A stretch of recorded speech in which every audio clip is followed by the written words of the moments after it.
Welcome to the Free Kick Podcast. My name is Todd, and your Philadelphia Union 3-0 for the first time in club history.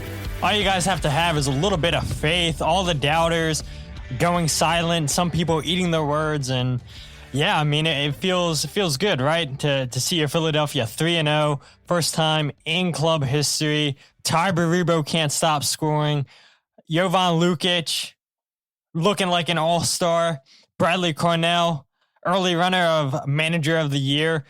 Philadelphia Union firing on all cylinders as they defeated the New England Revolution 2-0. They come back home this Sunday to face Nashville SC at 2 p.m. Not a Saturday game, a 2 p.m. Sunday game. But look, all that doesn't matter right now because we're going to focus on the game last night against New England. And people are running high on social media, and the same people that are also running high have joined the show in the past multiple times, and they are Mark Kelkenberg and José Nuñez. How you guys feeling? Really good. Can't be much better than this. I love it. And I think anybody would love it whenever their predictions or their thoughts actually come true. But the reality is that, like, it was so obvious in a way, right? That this team was going to be good to decent, right? Like, I don't understand. I just don't get it. And I don't know if it's a love for mystery and whatnot that this fan base has, but man, I think that they are feeling pretty good about Philadelphia so far. Yeah. And I want to say, like, right off the bat, like, it's none of our attention, us three, to come on here and be like gloating and saying, yeah, we told you so. But the one thing I would say is, Mark, you had said this when you joined the show last, give the players a chance. And people make the argument, well, we never heard of this player. We're signing this player from Serbia. We're signing this player from the third division in Germany. This player is crap.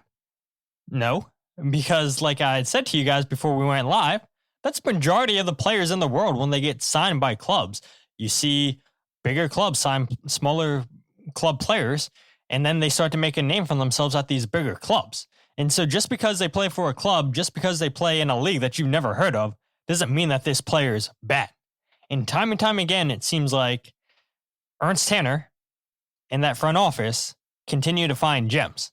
And these players, time and time again, continue to hit. Yes, I know last year, a terrible year. But look, they go out, get players that fit the new coach's system. And what would you know? The players fit in the system. Yeah, I mean, it just goes back to the talks about, when everyone, they're on the same page and they know exactly who they're looking for. All the attributes are lined out, the mentality that they're looking for, all these things are taken into consideration. And I mean, we've said it before a million times, like, you don't need to spend a crazy amount of money to just find what you're looking for, because if everything just happens the way you envision it, and you've done your due diligence on every player, there's no reason why the team can't, or like the player doesn't fit into the system. You're not just buying a name and hoping that it's going to fit or he's going to fit the system. You already like have the vision, and then it's just trusting the coaching staff to execute it and the players to execute it. And I think that's what they've done so far. And it's kind of crazy. Like, I mean, you've said it last night, or the crew said it last night. I mean, they've only been playing together for a month now, and I still think that there's a whole nother level for them to get to. And it's just a dream start, because if you can do all of that while still getting the cohesiveness together, I mean, we'll get more into it, but that's kind of the early stages of it, and it's exciting to see. José, you have anything to add there? I think the only thing I would add is that there are these people, the people that work at the club. It's so easy to say they're not doing X, they're not doing Y without really having any idea. And maybe because we're so plugged in, and I know I have connections, etc. Everybody knows somebody type of thing. People don't realize that, like, these people are competitors, like they're not setting off to have a bad season. They're not setting off to potentially ruin the next 5 years of this team franchise, if that's the word you want to use. They're there to try to win now and try to win right away. Otherwise, you're in the wrong business, I would think, right? Like this is a club that has done so well. And I know this is a Jim Curtin-ism per se, but like, a club that has achieved so much over the past 5-6 years in terms of points, and most countries, the points would get you a trophy. Obviously, America's a little bit different, and some other leagues in Europe are also a playoff issue type of leagues. But ultimately, like, this team is good. All they were missing last year were a good defense, and it seems like finally seeing what Owethu Makanya can do, finally seeing what rotation and subbing can do, and finally seeing a system that's actually aligning with the players there rather than shoehorning maybe a player who belongs in a different system. And I'll be candid, like it's Jack McGlynn. Like maybe moving that piece somewhere else and allowing other players to plug in where they're supposed to, and allowing the system to flow and execute it right by Carnell and the rest of his staff. Like, I hate to say have some faith, but I think I say it all the time. I think the worst thing to happen to this club is that it's in Philadelphia. If this club was elsewhere, the feelings around it would be so much different. But and it's also healthy, right? Because they want to win, they want to be competitive. But being in Philadelphia just makes it that much harder to satisfy everybody. Yeah, it's a fair point. And Dan, you have a good comment, and I'll get to that later on in the show when we talk about the two positions that you mentioned there, or the one position you mentioned there. But Eric says right here, he says, we haven't even gotten Ian and Harry, plenty of improvements to come. And then he said, Ian starting. And yeah, I mean, we'll obviously talk about Makanya here in a little bit, but it is the truth, right? That, guys, Nathan Harriel, you would expect eventually goes back into that starting role, but maybe not, because of how well that Frankie Westfield's been playing. Maybe Ian doesn't go in, or Jan go in and be the starting center back because of how well Makanya has been playing. And this was his biggest game in 3 games for the Union against New England on the night. But to see that the Union will eventually get these players back from injury, I know Nathan Harry will play today with Union too, just to try to get his fitness up, I would imagine. And I didn't watch the game. I only saw what you had posted, Jose. It didn't look like he had the greatest of showings, but maybe that's to be expected, right? Where he's missed 5 weeks of preseason, and now he's finally getting back into the swing of things. And so we'll see what happens once he is fully healthy, what Bradley Carnell decides to do. Is it going to continue to be Frankie, who, by the way, is on those short-term agreements because he's an off-roster homegrown? Last night he used his 3rd out of 6. We'll see what the Union do. Eventually, I'd imagine that they do put him on the supplemental roster. But again, we shall see when that happens. There was another comment right here, and I don't want to rehash myself, but I'm going to continue to do it. Chris C says, not trying to be Negladelphia. Aren't these the same pieces we needed last season? And again, I'm just going to keep saying they didn't have the space and the roster to make these moves they made. They got rid of a lot of contracts. Jose Martinez, Julian Kranza, Damian Lowe, Jack Elliott, Leon Flock. Players that were making a lot of money. You move off of those contracts and you bring in players that are essentially cheaper, younger, and players that fit the system. And so it is easy to say, well, these are the moves that should have been made after the 2022 MLS Cup. This should have been the moves that the Union made in 2024. And look, Ernst Tenner, not shy about the moves that he made, saying that we didn't have the salary space to make these moves in years past. And now they finally get the space and they make the moves. And to Mark's credit, the pieces finally are fitting in because you get players that fit into the coach's system. The players know what's expected to them in the system, and then you start to see the success because you get the right players in the club.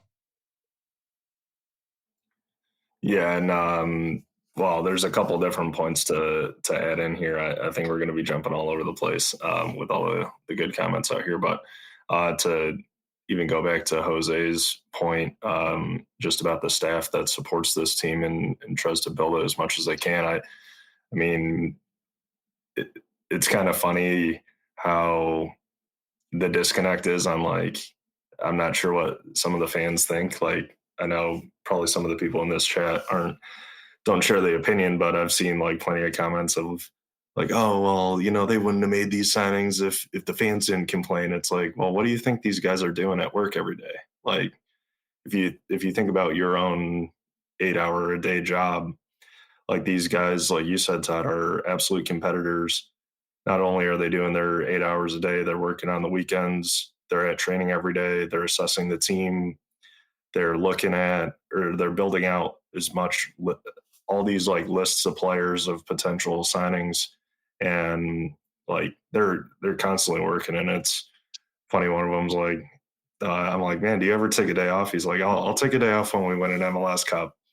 And, you know, that was like pretty much this guy I'm referring to, like, lost 15 pounds over the course of 4 days with an illness, and he was still working hard. And I'm like, dude, you're crazy. But I mean, you see it on the field with these players and how much they're buzzing and how much they fight for one another already. In the celebrations, like full team celebration, like no one's just like on an island out there. You can sense the togetherness, and it's a super fun aspect of the team. And I think when you see teams like that, they do achieve pretty high heights. And I know it's early in the season, but it's a great foundation to have. For the Union 2 game, tough to read, to be honest. Like, I watched some of it. Freezing, no fans, early season, next pro, not too many preseason games for them. So, yeah, as a whole, I mean, I didn't really take much away from that game, but it's just good to see Nathan get some minutes out there, even if it wasn't like the most ideal game to watch or play in. Just didn't really have much intensity, but early season next pro, not to be expected. Yeah, absolutely. And Ale had a question here. It says, how much is Lukić won? We're not sure how much he's getting paid yet, just because the MLSPA hasn't released the spring salary guide, so we're not sure how much players are making this season. But we do know that Lukić is not a TAM player, so we didn't know he's not TAM. People at home probably, when they see his salary, they might be like, geez, I make more than him.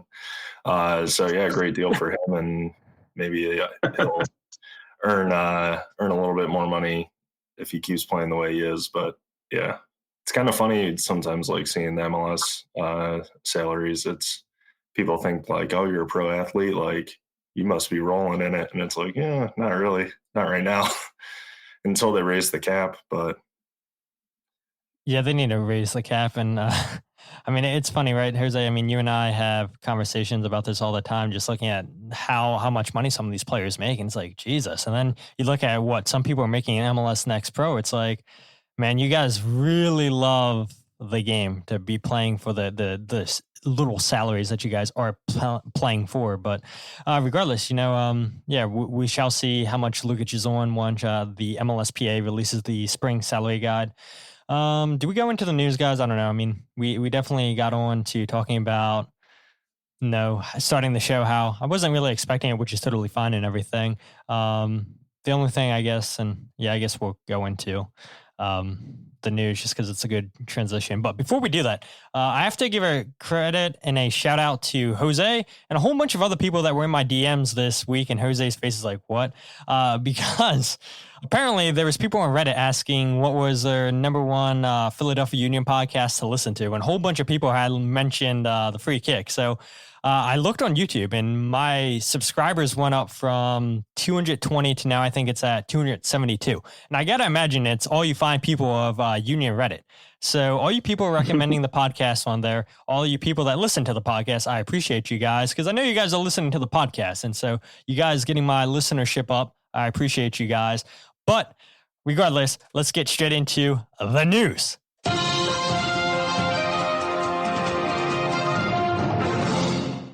All right, so let's go ahead and talk about this good segue that says, we talked about it last episode, Jose, where we knew that Tai Baribo was going to get into the team of the Matchday squad. Quinn Sullivan was also mentioned in there, and Bradley Carnell was the coach for team of the Matchday 2. Baribo also named player of the Matchday for the second time in his career.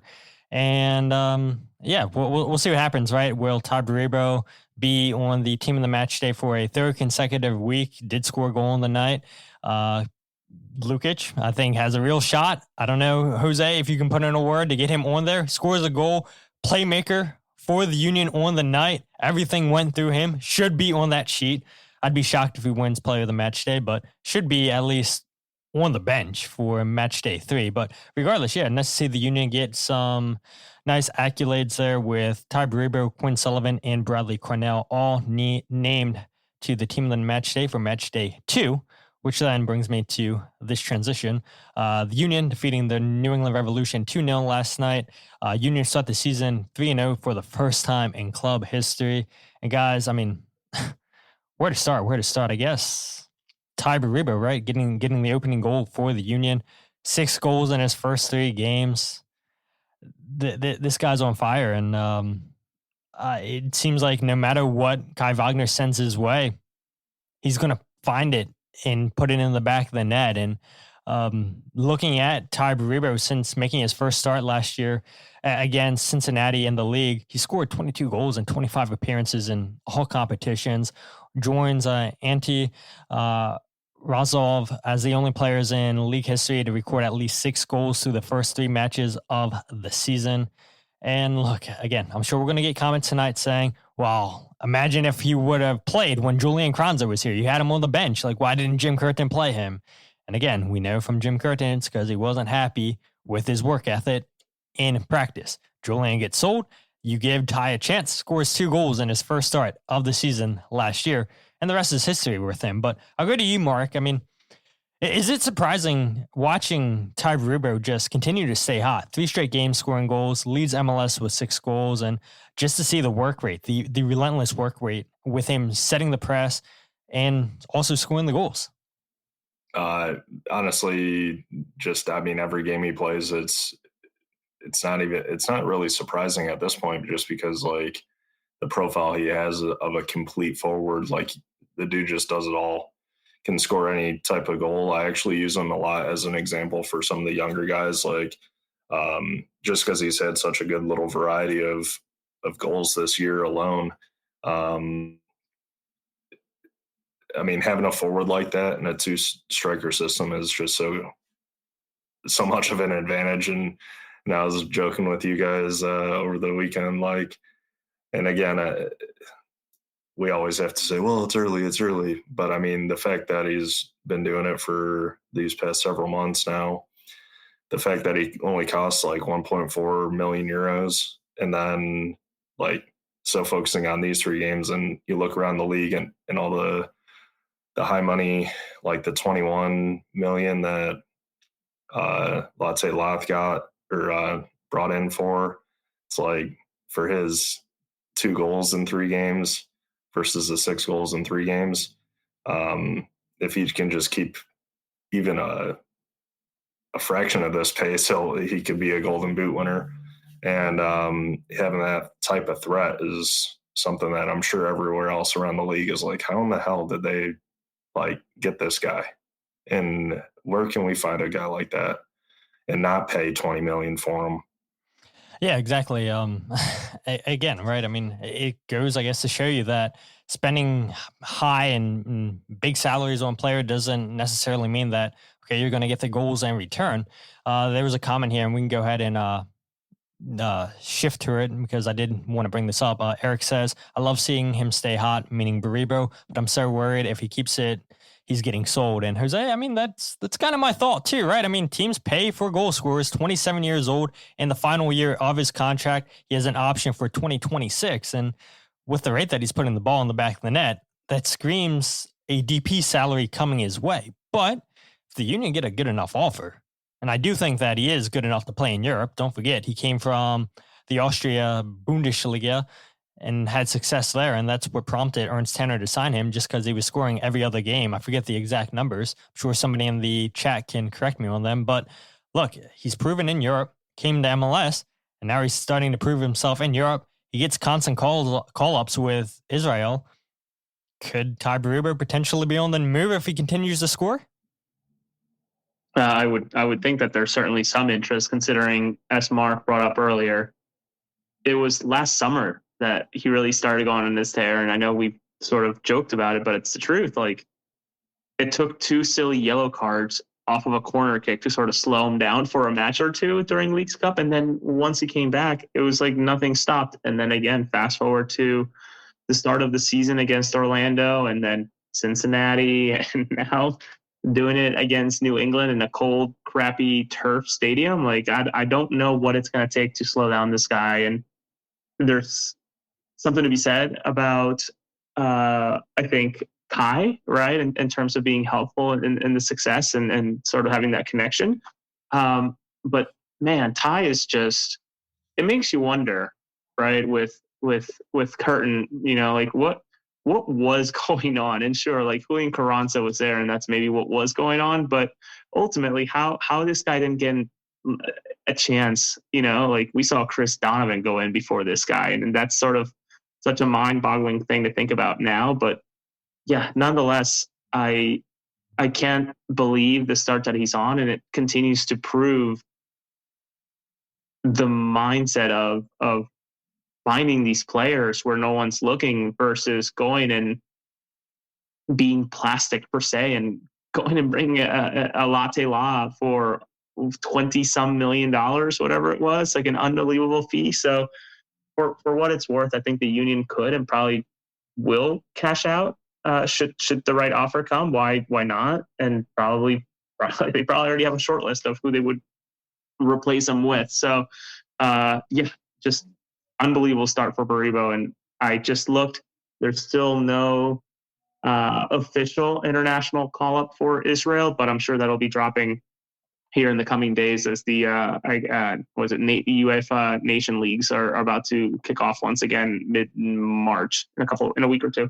And you had reported, Jose, that Danley Jacques did get called up by Haiti. So the Union will miss him for Nashville, I believe, and definitely St. Louis. So a big miss because of how well he's playing. But you do have the depth there with Andy Vasilev, Jesus Bueno, Alejandro Bedoya. So as big of a loss as Danley is, you have players that can fill in. And again, just seeing last night, it really didn't seem like there was much drop-off once you brought in an Andy Vasilev, when you brought in a Bruno Damiani, when you brought in Alejandro Bedoya, and these guys did their job. They brought the intensity that Mikel or Quinn Sullivan had started this game with, and this is what we talked about before, Jose, in the past, where if you go ahead and start a Damiani, he's going to go ahead and work hard, and you bring in a Mikel to go at tired legs. Well, this time was Bruno Damiani going against tired legs. And this is what I wanted to ask you, Mark. I mean, just looking at the striker depth, and I see the comment there by Ramos Cristiano. Forgot that somebody had that account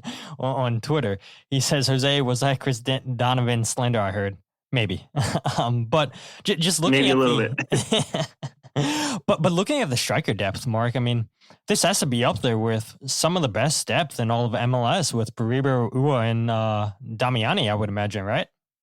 Yeah, I think so that position group, the midfielders, everywhere else, I think, again, when you look around the league with some of these like star-driven kind of top-heavy teams, it's almost like they hope that they have depth. But the Union is better positioned in where they know that they have guys that they can plug in if anything were to happen to some of these guys. And then, yeah, I mean, it's looking really strong. I know that Ure only had the one goal, and I know it was off of a mistake, but I mean, even just seeing the strike technique on that one in particular, like, he can pop up and score. And especially when you start seeing like teams now know like they have to highlight Tai Baribo and say like, we got to shut that guy down. I hope that the next gear for the Union will be some of those guys that are surrounding that focal point now just start popping up in the goals as well. And that's like Quinn, Gazdag. And that's kind of my expectation and then even going back to like the transfer type stuff for Baribo, it's like now that every team is on high alert about him, if he can keep doing what he's doing, being a marksman, you never know. But I would say, I guess the thing I've been thinking about since you posted kind of the agenda for this podcast is like, I'm just trying to think of a realistic move for what team would, and I know that there's teams all over the world. That's pretty obvious, but like a team that actually would make sense in their pursuit of an MLS striker who's 27. And I know he's like freshly 27, so he's still like in his prime. But yeah, I mean, who really knows? I know teams around Europe specifically watch the Union just because of the relationships with Ernst and things like that. But yeah, I wouldn't be too worried yet. And if the team vibe is there, he might just want to see it through and win the damn MLS Cup. Yeah, and that's exactly what the Union tried to do back in 2023 with Julian Kranza, right? That they wanted to go for one last ride, and they had got offers for Julian Kranza, but he had turned them down, not wanting to go to Werder Bremen. Ernst Tanner had turned down, I forget the team in Turkey, Nottingham Forest's owner owns them. Olympiacos, maybe it was. I forget exactly who it was. I think it was Olympiacos. But Ipswich Town was another team that had interest in Julian Kranza, and yeah, Julian Kranza didn't want to go there either, and can't blame him, right? And look at him playing in the Champions League with Feyenoord, and they knock out AC Milan, scores a goal against AC Milan, the goal to knock out AC Milan. And I know Feyenoord are down 2-0, I believe it is, in the Champions League to Inter Milan. I almost said Inter Miami. God, that is not what Inter Milan wants. Inter Milan. And yeah, we'll see. We'll see what happens with Feyenoord this Wednesday. I believe they play in the Champions League. Will Julian Kranza get another start? Hopefully, but a lot of good comments coming in here. And the one thing that I'm thinking about, right, is so Mikel Uhre is in the final year of his contract. There is no option for 2026. This is it. He's on a DP deal. So I would imagine, okay, if he wants to stay here, the Union probably aren't going to give him another DP deal. But what if they gave Tai Baribo a new deal, made him a DP, you bring Mikel Uhre off, and you make him a high TAM? I don't know if that's something that would interest Mikel Uhre. Doesn't take an international slot, so you're good there. But that's a real possibility for me, right? Where fans are going to get excited at the end of the season if they see that Mikel Uhre is gone. It opens up a DP spot. It wouldn't surprise me if Ernst Tanner hands Tai Baribo a new contract and he slots into that slot that Mikel Uhre leaves behind. But there was a comment right here that I want to pull up, and I'll go to you, Jose, and then Mark. It was right here from Evan. He says, once Harriel is healthy, do you think they take calls on Olivier Mbaizo? Absolutely. I absolutely think they do. And again, that just goes back to the point of the depth where, look, Jeremy Raffanello hasn't made the matchday squad. You're really, really deep in the midfield. You have 3 right backs, and I know we kind of touched on this last week a little bit where Nathan Harriel can play all over the back line. And so maybe you do keep Olivier Mbaizo. His contract's a little bit high. So does a team want to pay over $400,000 for a right back? He did sign a new deal this past season when Jim Curtin was still here. So I'm sure maybe Olivier got a little bit of a salary bump again. We'll see come springtime. But do you think Olivier Mbaizo could be on the trade block, Jose? Oh man, I would think so. I did watch the MLS Next Pro game today, and absolutely, Nate was very, very rusty. I obviously don't want to put highlights out that are gonna make him look bad or anything like that. Not that he doesn't deserve it or anything. It's just the fact that he's coming off of just not playing an off season whatsoever, right? Or a preseason, I should say. So there's no point in putting too much weight behind it, though.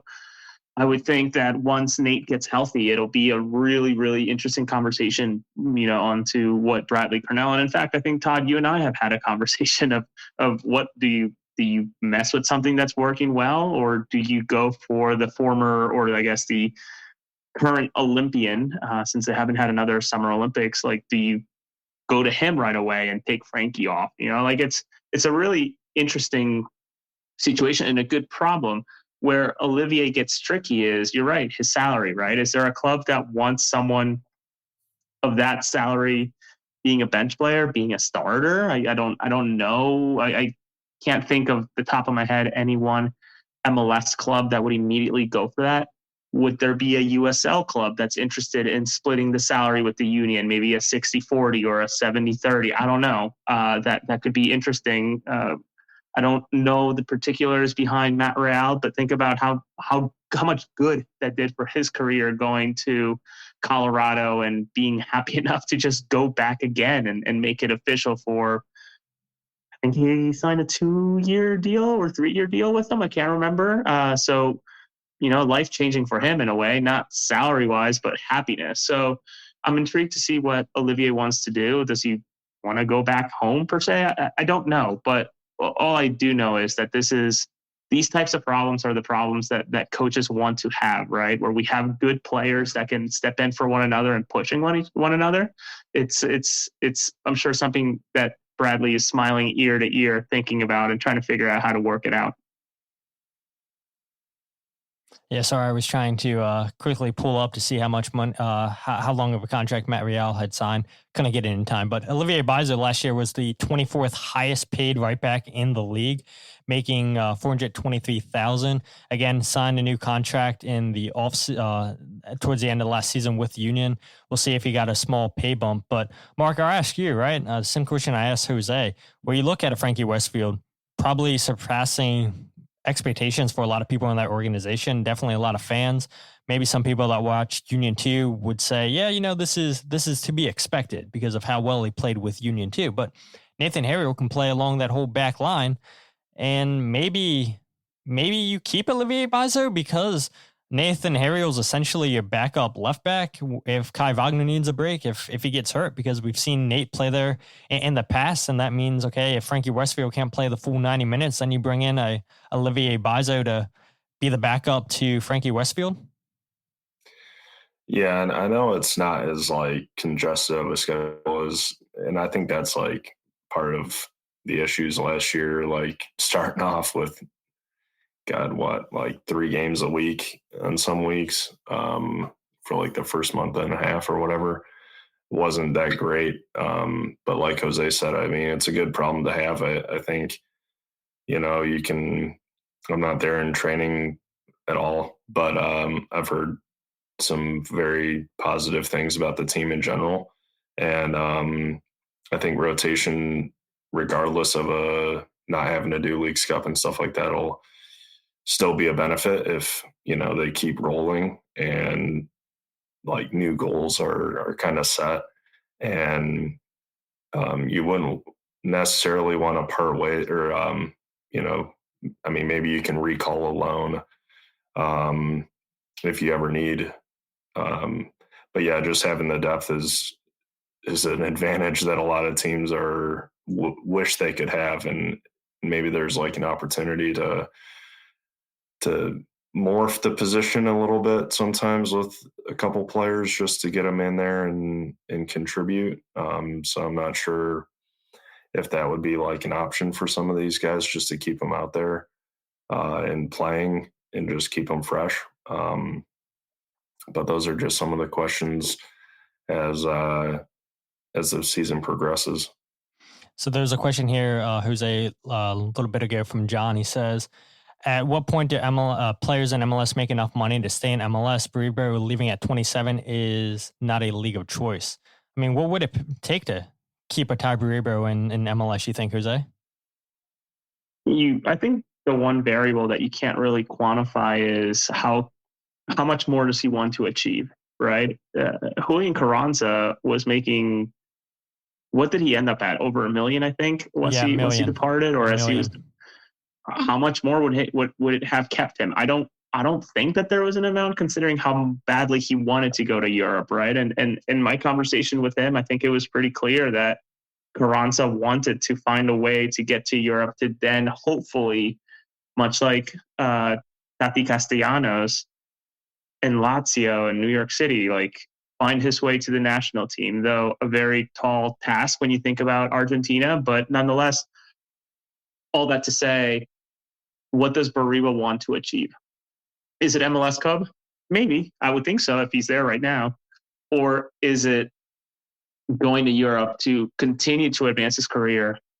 Obviously, he's appearing for his national team, so that's a slightly different thing. But I don't know. These players it could be a variety of things that would keep them there. Money is probably just such an ulterior motive for some of them, though.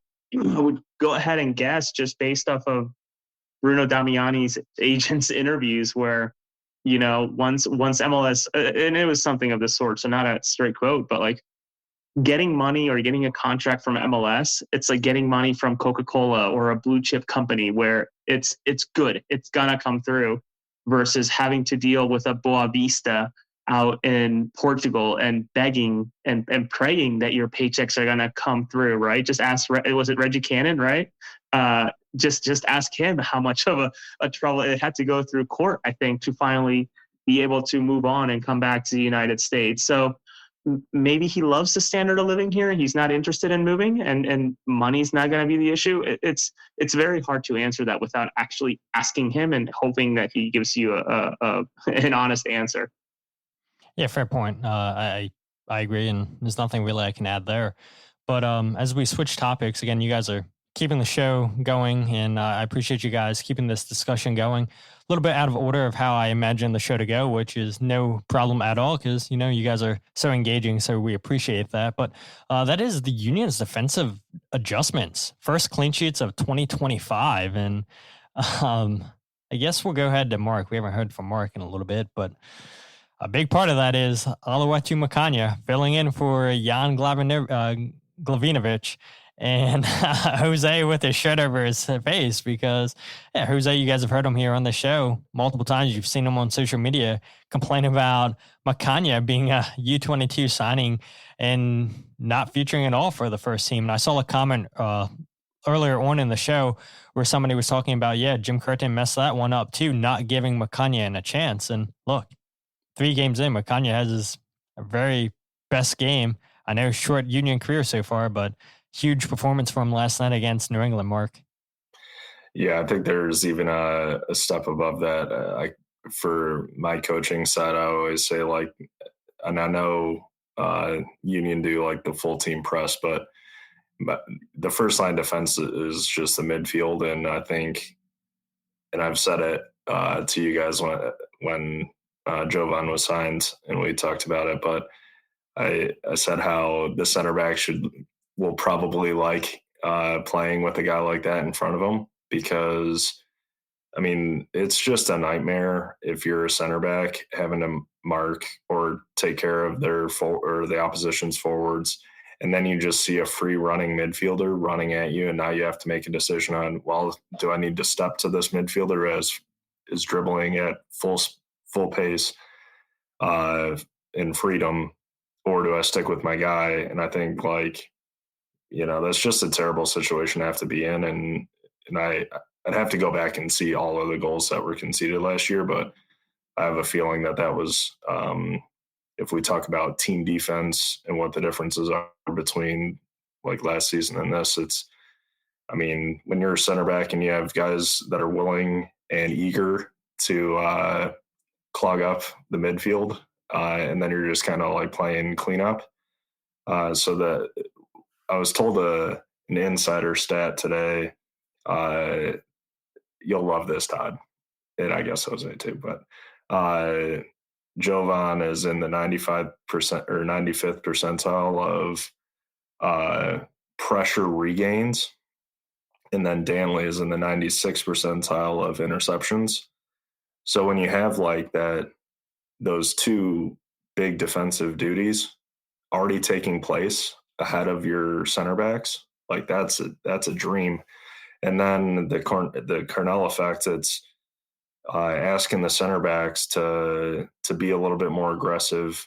They're not just like, hanging out back there. And you saw it with like Lesnes, because I think he went a little bit too eager on some things. Like he was on the back probably when he really didn't need to, but I mean, he's not really a guy who's going to want to get in a foot race. So and he's a smart guy, so I'm sure he was probably taking some fouls just because if he were to get passed by, he couldn't be in a foot race to recover.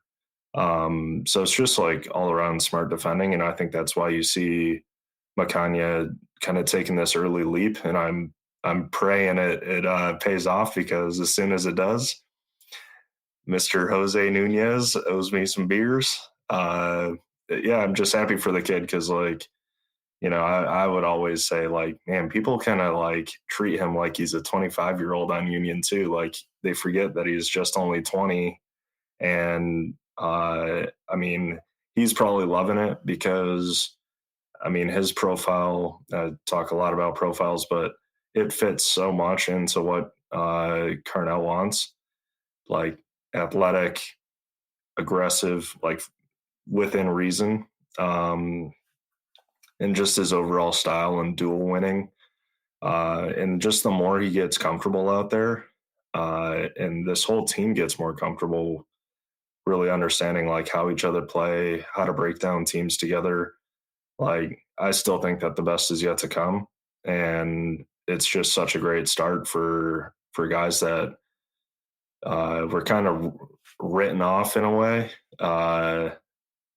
Yeah, especially with like, oh, we got to fire sale everybody like this. It's just a disaster. And we talked about it a couple podcasts ago, but it's just like the existing pieces on this team were always going to be strong. And all it took was a couple pieces, a little bit of fine tuning of the style, and like everybody's excelling and they're loving their football, and they're just loving the whole environment, like even into the training. Like, yeah, I hear it's more intense than you'd imagine, because it's like, well, guys, this isn't like, the MLS Cup final here that we're preparing for. We don't need to go this like crazy, but these guys love to train. They're loving the style, and for whatever reason, they want to just even burn it in training, let alone the game. So yeah, they're full gamers, and I'm happy to see the defensive side excel, because that was one of the biggest question marks coming into this year. Yeah, it was. And Jose, is this time for the apology, or is it too soon for the apology? I think no. Listen, I'll be the first one compared to I think a lot of our peers who report on the team, cover the team. I am more than happy to eat my words, eat a hat, eat a shoe, whatever you want to call it. Like the guy is balling out in terms of Orlando dealing with that team, Benke with Cincinnati, and now 7 minutes of Leon Campana, and Carlos Gil and Lukić. Was it Langoni? Is that what it is? Yeah, Langoni. Like that. Those are some solid names that he just worked through in terms of games. So, and to Mark's point of having someone who is disciplined but aggressive, which is not what we really saw as observers of the team with José Martinez, who was more aggressive, not so much keeping shape, keeping form, etc. How many times did we see José Martinez just jet out, and then next thing you know, everybody's being dragged forward? It happened too often. But also, Glasnost seems to be on a different level than last year, which I can't imagine it could have gotten much worse. So that helps out quite a bit. But some interesting stats that I found out just looking while Mark was talking in terms of the aggressiveness and how much I would think Jovan's helping. Fouls per match to the aggressive side of things. The Union ranked third in the league with 16 fouls per match. But then also thinking about the style of play, possessions won in the final third. They rank second in the league with 6.3 per match. So once again, like Carnell ball in the system, allowing for the release of the pressure and allowing for Macania, if there is going to be any isolation, it's not going to be all the time. It's going to be once these teams break through a press and maybe Macania needs to deal with a one-on-one or deals with, the help of somebody else to push players. So is it too early for an apology? I don't think so. I think he deserves it. And in fact, I will be posting my official YouTuber apology with some sort of like thumbnail that's like, the iconic apology. And I will personally address it to him and hope that somebody or anybody that's watching is willing to forward it to him. But I think it was somewhat warranted when you think about the pressure of the contract that he's in and the expectations behind U22, which is honestly as valuable as a designated player, considering how much it can help a budget line. So making a case for myself, but ultimately saying, yeah, I owe the guy an apology. I'm just thrilled that he's thriving, and he is still very young, Mark. You're absolutely right. You didn't even say that bad of stuff. We're making it sound like you were just like, this dude sucks. Like, no, it was just a little salary. It was just the salary. But I think I'm hoping he's earning it this year to shut you up. Well, you guys, I mean, are talking about stats, so I might as well get in here with some stats too, because who doesn't love stats? So Makanya, we'll stay with Makanya, leads the Union in ball recoveries with 19, 5 blocks, which is tied with Frankie Westfield for second most on the team. He's also tied with Danley Jacques for the second most interceptions in MLS play at 9. He has the second most clearances in MLS with 24. And again, it's just Makanya being in the right position, the right place at the right time. And his reading of the game seems to be very high. And again, I go back to the mistake that he made, the red card he made in the MLS Next Cup final last year against North Texas. And then he comes out a little bit shaky against Orlando City. But then the game against Cincinnati, he holds his own against Stanky, like you had said, Jose. Comes out and, Campana leaves this game super early on. Uriti isn't the same striker Campana is, but again, it doesn't matter. It's like you have Carlos Gil, who's still producing. You have Lagini, who's a terrific winger. And Makanya is holding his own, and he's in the right place in the right time. And let's not forget about the crazy run he makes. He wins the ball with the half field, and I'll share this in my goals breakdown video when I post it probably on Monday night or Tuesday, where he wins the ball back, somehow doesn't get called for a foul. Good hold-up play inside the New England 18-yard box. Fancy backheel pass to Mikel Uhr, who cuts it back to Daniel Gazdag and blasts it over the bar. Insane. Don't know how Daniel Gazdag missed that, but this is a player you can tell going on that type of run, holding up the ball, playing with a lot of confidence. And look, Jan was probably expected to be the starter, and he's not playing because of a hamstring injury. Bradley Carnell had told us on Thursday in his pregame presser that, it's day by day. We'll see what it looks like. Wasn't even in the Matchday squad against New England on the night, and I'm sure we'll get an update sometime this week from Bradley in terms of how Jan is playing. He did not even fly, by the way. He didn't even go to New England. He stayed home and, as I understand it, did some workouts with Raffanello and Marcus Anderson the morning of the game. So maybe tells you where he is fitness-wise a little bit more. So, hearing that update from Jose, it sounds like Nathan Harriel's a little bit ahead of Jan, because Nathan featured today with Union 2 and played the full 90 minutes, I believe it was. But just going back to this team defensively, again, more stats, but looking at Orlando, 22 shots, 9 of those were on target Orlando had. Cincinnati, 7 shots, 2 on target. New England, 2 shots, 1 on target. Union have 39 blocks through 3 games, 4th most in the league. 40 interceptions, 2nd most in the league. 46 tackles won, the most in the league. 169 ball recoveries, most in the league. This is a team that's going to press you high. This is a team that's going to work their tails off. And we saw it last night with Mikel Uhr, with Quinn Sullivan. Once they get subbed off, you don't lose much when you bring in an Indy Vassilev, when you bring in a Bruno Damiani, when you bring in an Alejandro Bedoya. And so the drop-off, maybe that would have been a concern for some people. Doesn't seem like there's a major drop-off when you look at those guys replacing who was in the starting 11. But another thing that I found interesting too is, Jose and Mark watching this team for the last couple of years, they've been a really good road team. And the Union since 2022, they're 19, 20, and 14 on the road. And it's really, really difficult to get wins on the road in MLS. And the Union have 2 of those so far in MLS. And Bradley Carnell was asked about what makes this team special on the road because of how successful they've been since 2022. Listen, I can only speak from the 2 games that I've had on the road here. But there's a determination to work as a group and work as a collective, and we can slowly see the pieces of the puzzle falling together. But we can only do it if there's 11 guys tuned in and dialed into the game plan, and then when subs come in, that they know exactly what they need to do. And I think we could see that tonight. So, credit to the boys for, making it uncomfortable. I think, speaking about controlling the game, but we want to cause a chaotic game, and the opponent playing at home would like to control the game. We take away that and then some, and then we start controlling the chaos in on the terms that we want to. Pretty simple right there, right, I Mark? love that. Yeah, exactly. I mean, it's a good answer there, controlling our chaos. And like I had said, Mark, I mean, Bradley Carnell said it there too. The subs when they're coming in, they know their roles into the game. And it looks like 3 games into the season, there isn't much drop-off from the starting 11 to the guys on the bench.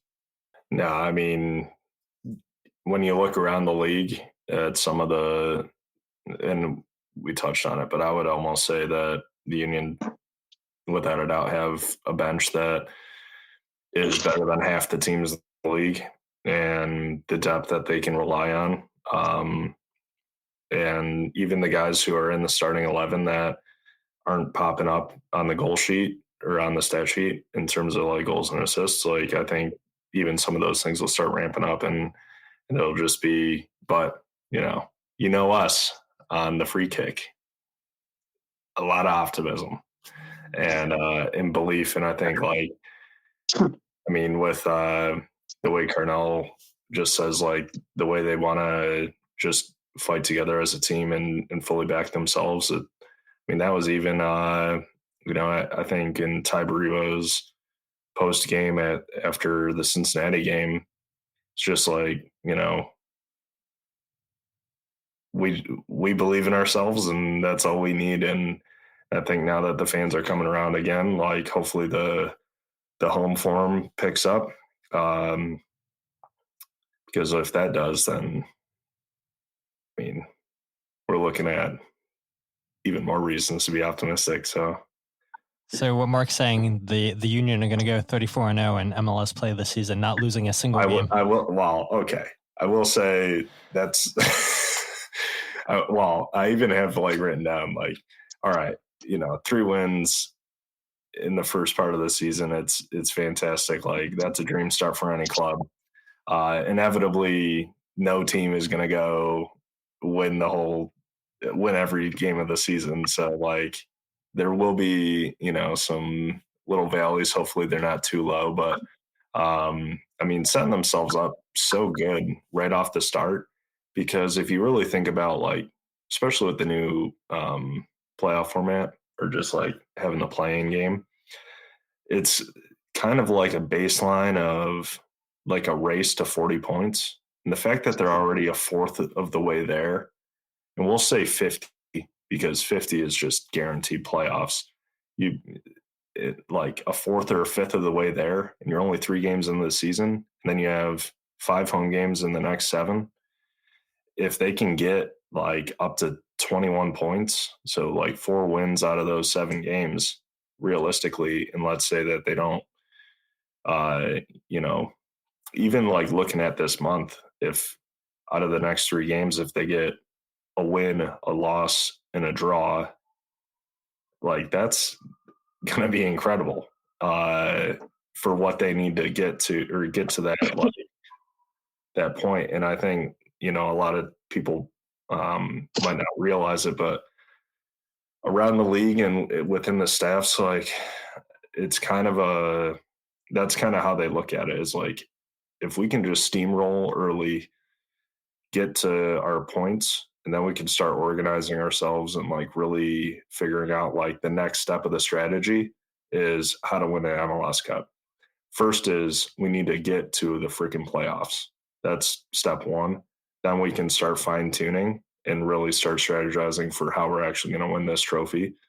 And yeah, like I said, the fact that they're already a fourth or fifth of the way there right off the bat is incredible. And, if you can get to a pretty high mark a third way through the season, after those 7 games, and then you got the summer window to make some adjustments if you need to. Things are going well right now. Yeah, let's not forget too that the Union last year were the last remaining undefeated team. I believe 7 weeks they lasted undefeated, and yeah, who would have thought after starting the season strong, the wheels would have fell off for the Union. But not playing in CONCACAF Champions Cup this year definitely helps. Don't forget the May schedule has the potential to have 9 games with the U.S. Open Cup. So the Union, hey, getting these wins earlier on in the season is definitely going to help them out the longer the season goes on, and if they go on a long run in the U.S. Open Cup. But as we get ready to wrap up the show, I know we talked about them a little bit, Jovan, Lukić, and Danley Jacques. And I know, Jose, you and I talked about them last week, and we got to talk about both of these guys again. I mean, the tandem. And this is the comment that I wanted to bring up from Dan earlier in the show. He said, how crazy is it that we're talking about a double pivot being the reason for this team's success? Pretty crazy. And I say it all the time, and I think you would agree, Mark. I think you would agree, Jose. Any successful team starts with the spine of the team. You bring in a 6, you bring in your center back, you start with your goalkeeper. You have your spine locked up. You're going to have a lot of success going forward. And the Union have 2 really, really high 6s in Jovan Lukić and Danley Jacques, and they're reaping the benefits because of how hard these guys work. You talked about the numbers earlier, Mark, about how high they rank compared to their counterparts in MLS, and the Union so far on are reaping those benefits. But yeah, I don't know if people, like, we expected that Lukić would be good, but I don't even know if we expected them to be 2 of the best midfielders this early on in the season. Yeah, I mean, you're right. We we sort of had a vibe that, Jovan was going to fit in, like, a round peg in a round hole rather than trying to jam them in and make it fit or work. But to be this good, it's interesting, and it's a very positive thing. I'm also intrigued on what it looks like, right? Come these international windows. To Mark's point, that's where, right now the Union steamrolling and getting these points. What happens when Andre Blake has to go and represent Jamaica? What happens once Danley has to go to Azerbaijan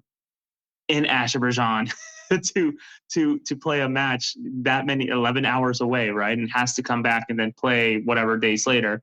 That's when it's really going to be tested. So for them to be steamrolling and getting those points is great, but also brings up the idea of, is this depth as good as we're thinking? Does Vasilev fit in there? Who falls in there? Rafanel didn't, as I understand, didn't travel to New England either. I don't think so. Like, it'll be really intriguing to see how this tandem, once one starts peeling off to do something else, and maybe both start peeling off to go do something else in terms of international call-ups, because maybe Serbia starts paying attention to Jovan, considering what he's doing here in MLS. This tandem has blown any expectations out of the water, even for us, here at the Free Kick and some of us at AAT Sports in terms of positivity. So, like, this is incredible, and I don't want it to stop, but ultimately the reality is that someone's going to cool off, and hopefully the next person up or the next one over to them will pick up. And I think that's sort of what is already happening with Frankie in terms of Nate Harriel. Hopefully that continues to steamroll its way across the team as well. Yeah, absolutely. I agree with you there. I want to go ahead and play a clip on last night's press conference from Bradley Carnell talking about, the partnership between Danley and Jovan. And I'll go to you, Mark, because Bradley had a saying in there, call them fearless warrior mentality. And I think that's the perfect way to describe both of those players. Yeah, it's tough to come here because, if you watch the games before, they really clog up the center of the field. So to get our 6s on the ball is really tough today. And you could see that in the first few minutes of the half, in the first half. It was really tough to get them on the ball, but they grew into the game. And I'm really happy that the way they responded in the second half. So, yeah, there's a good relationship there. It's dynamic. It's kind of fearless warrior-like mentality. And both sides of the ball that Danley as well as Jovan can play, and I'm just happy that they rewarded them and with a goal. I mean, yeah, listen, it was a total team performance tonight, and I'm really happy about the clean sheet. Perfect way to describe them, right, Mark? Yeah, I think they have a lot of fun out there. There's not too many.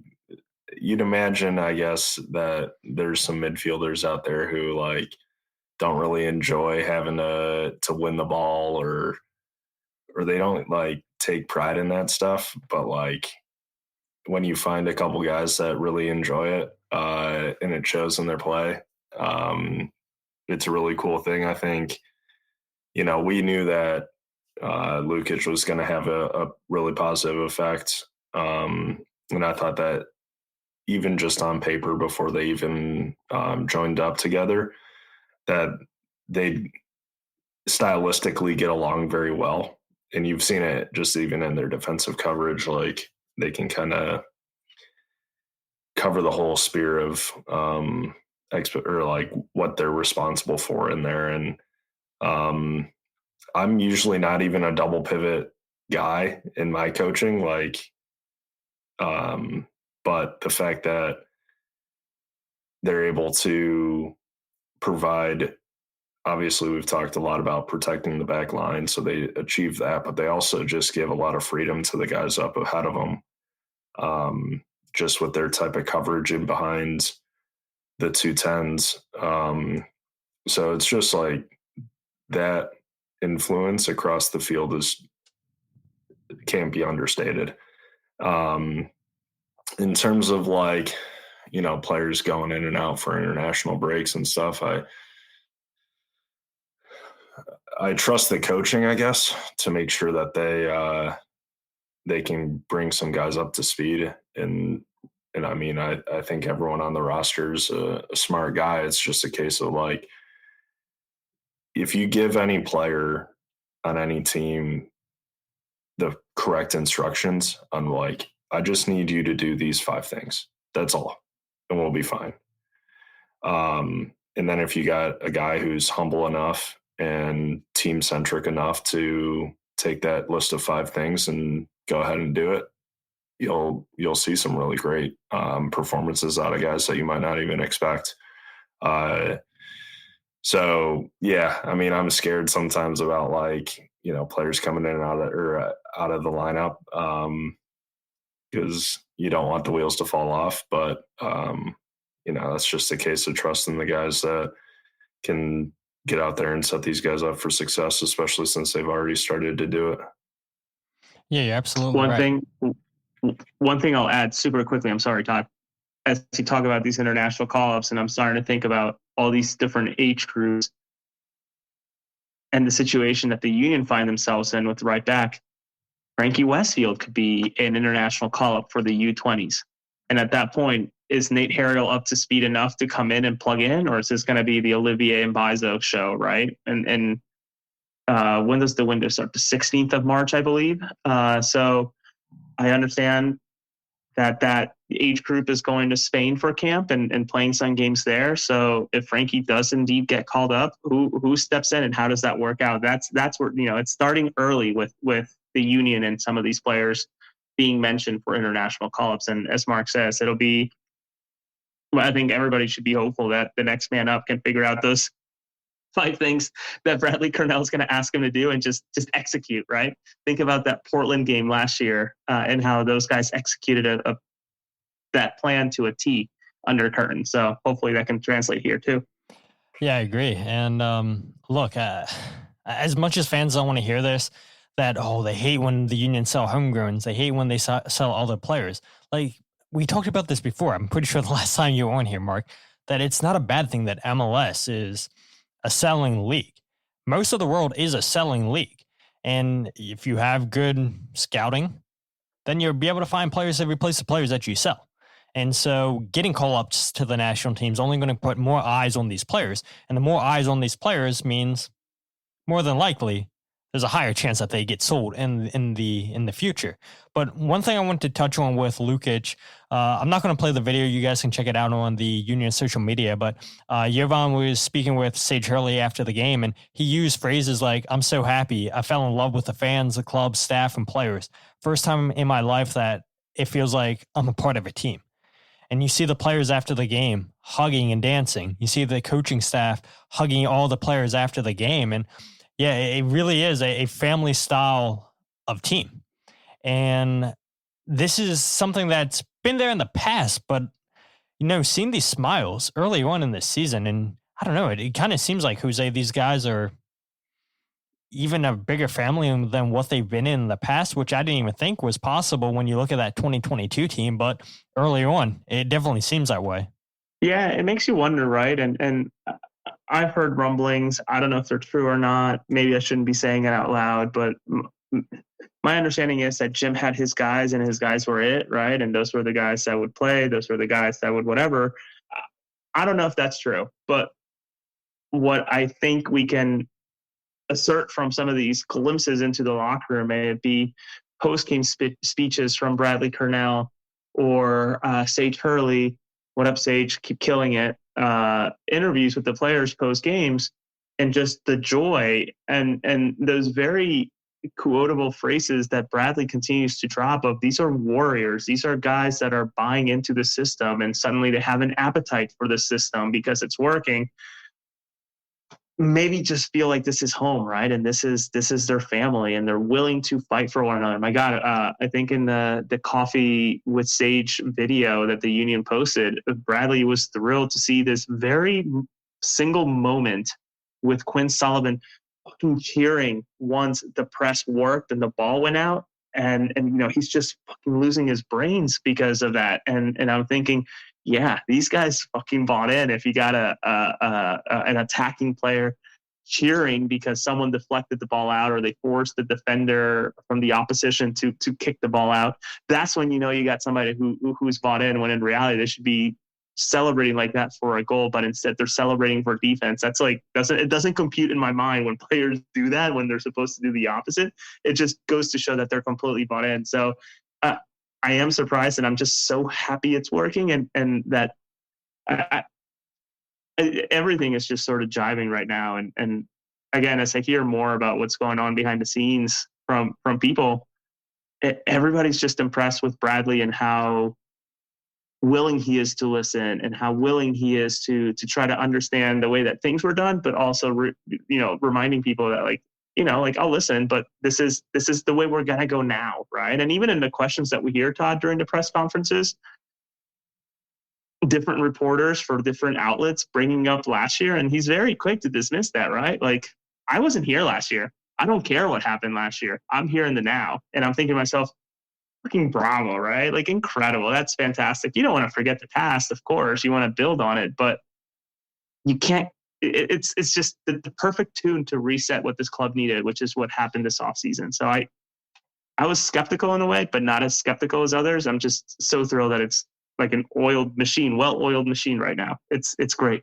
Yeah, and one of my favorite things. Obviously, I loved seeing Jovan get his first goal.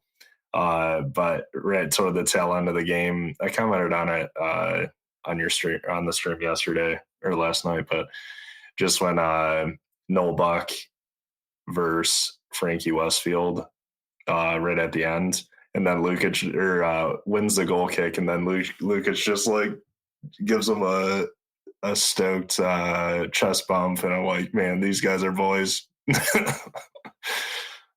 And that's a positive thing. It's kind of crazy how some teams just don't get it. Like, it's the personalities in the team, like whether you're starting or not.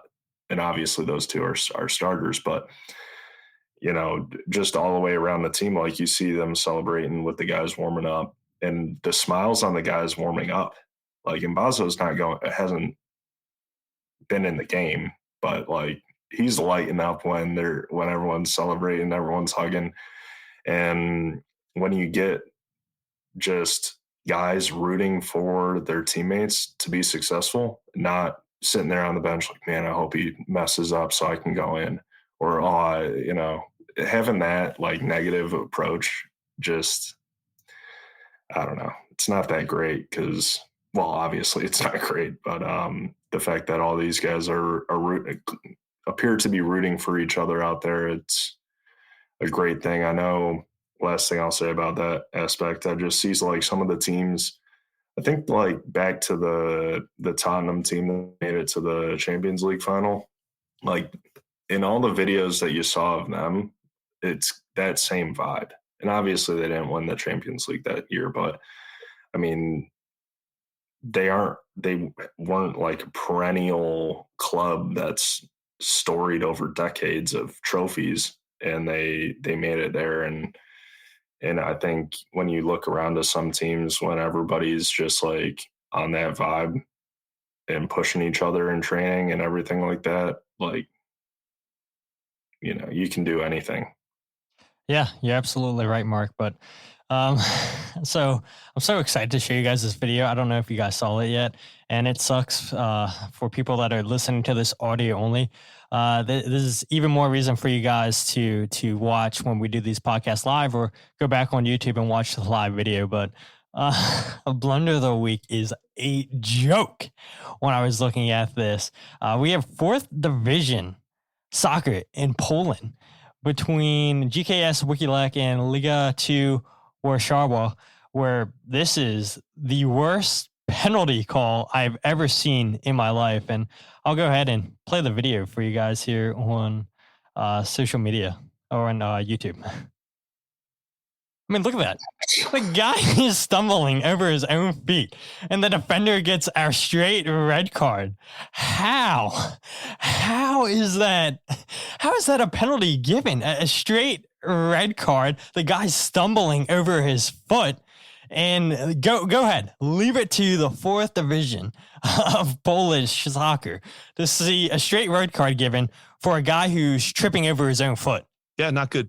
No, not good at all. So that is blunder of the week. And Mark, when you saw the subtitle come up here at the bottom of the YouTube stream, you're like, yes, this is the soccer I love. And oh my God, what a terrible call. I mean, what I'm going to say is there's probably a Union fan out there.